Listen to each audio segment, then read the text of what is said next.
एक प्रश्न हमारे भीतर खड़ा होता है।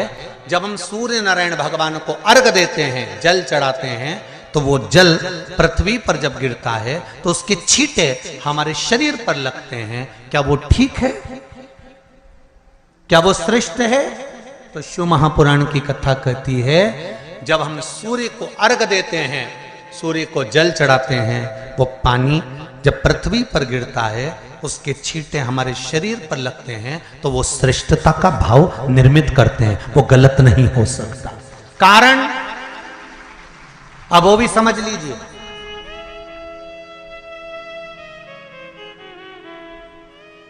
अब सूर्य नारायण भगवान को आप जल चढ़ा रहे हो तो छींटे नहीं लगे, उसके लिए क्या स्टूल पे चढ़ के चढ़ाओगे कि कुर्सी पे चढ़ के चढ़ाओगे?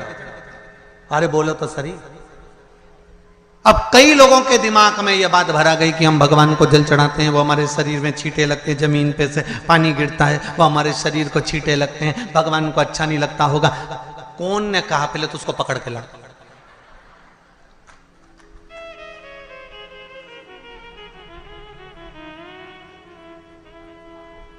क्योंकि मेरे राम जी महाराज, मेरे भगवान कृष्ण,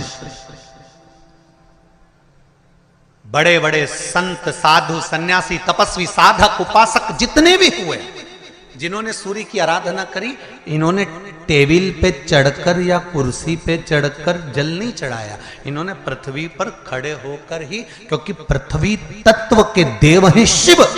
जब हम मृत्यु लोक पर खड़े होकर, पृथ्वी पर खड़े होकर भगवान शंकर का भाग पृथ्वी तत्व को धारण कर कर जल को हाथ में लेकर जब समर्पित करते हैं, और जो जल नीचे गिरता है वो शरीर पर अगर लगता है तो हमको उसका आशीर्वाद ही प्राप्त होता है, दोष नहीं लगता। पर लोगों ने इसको विपरीत कर दिया। कि कौन ने विपरीत करा? कई लोगों ने इसको विपरीत कर दिया।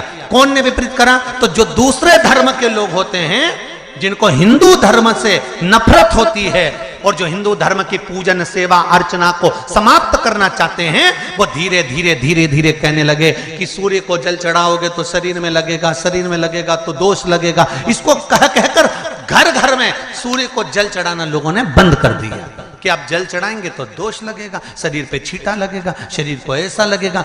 ये दोष नहीं है। कितनी सुंदर बात है महाराज। सूर्य नारायण भगवान को जब जल चढ़ाया जाता है, हाथ सिर से 8 इंच की दूरी पर होना चाहिए। जम के बोलिए, सिर से कितना ऊंचा होना चाहिए? 8 इंच ऊपर अपना हाथ होना चाहिए मस्तक से सूर्य को जल चढ़ाते समय। और ना चांदी का, ना स्टील का, ना लोहे का, ना प्लास्टिक का, ना कांच का, ना सोने का कोई बर्तन, ना कांसे का, ना एल्युमिनियम का, ना पीतल का, केवल एक पात्र होना चाहिए, वो है तांबे का। काय का पात्र होना चाहिए? तांबे का पात्र। और सूर्य नारायण भगवान को जब 8 इंच ऊपर तुम्हारा हस्त है, और जब हम सूर्य को जल चढ़ा रहे हैं, कैसे जल चढ़ाना है वो भी समझ लीजिए। अगर कोई कैंसर का मरीज है, जिसके चेस्ट में कैंसर आ गया हो, लेफ्ट में, राइट में कहीं पर कैंसर आ गया हो, या कोई गठान आ गई हो, तो महाराज आप जल चढ़ाते समय उस जल की धार को सूर्य भगवान को जब चढ़ा रहे हो, तो धार आपकी गठान की ओर जाना चाहिए, जिससे सूर्य की किरण उस जल में से आपके उस स्थान पर पड़े, उस जगह पर पड़े जहां पर गठान है।